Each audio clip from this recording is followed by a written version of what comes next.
Hello everyone. నేనైతే for the first time హైదరాబాద్లో ఉన్న శనీశ్వరుడు దేవాలయాన్ని అయితే దర్శించుకున్నాను. సో నేను అక్కడికి వెళ్ళిన వెంటనే చాలా భయపడ్డాను, దర్శనం అవుతుందా లేదా అని. అంత రష్ ఉండింది ఈరోజు శనివారం కాబట్టి.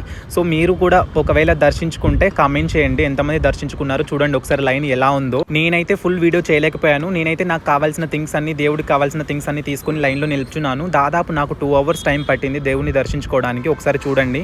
నేనైతే ఫుల్ వీడియో చేయలేకపోయాను. సో ఫోన్లో కొంచెం తీశాను దేవుణ్ణి చూపించడానికి. సో చూడండి దేవుడు పూజలు ఎలా జరుగుతున్నాయో. సో మీరు కూడా వెళ్ళలేకపోయినా ఫోన్లో అయినా దేవుని దర్శించుకోండి. ఓం శం శనీశ్వరాయ నమః అనే మంత్రం పఠించండి. సో చాలా మంచి రిజల్ట్స్ కనిపిస్తాయి. నేనైతే చాలా నమ్ముతున్నాను. దేవుడు అంటే నాకు చాలా ఇష్టం. ఒకవేళ మీరు హైదరాబాద్లో ఉంటే తప్పకుండా టెంపుల్ని అయితే విజిట్ చేయండి. శనివారం రోజు విజిట్ చేయండి, చాలా మంచి రిజల్ట్స్ కనిపిస్తాయి. నేనైతే బ్లాక్ డ్రెస్లోనే వెళ్ళాను. సో ఓం శం శనీశ్వరాయ నమః అనే మంత్రం అయితే జపిస్తూనే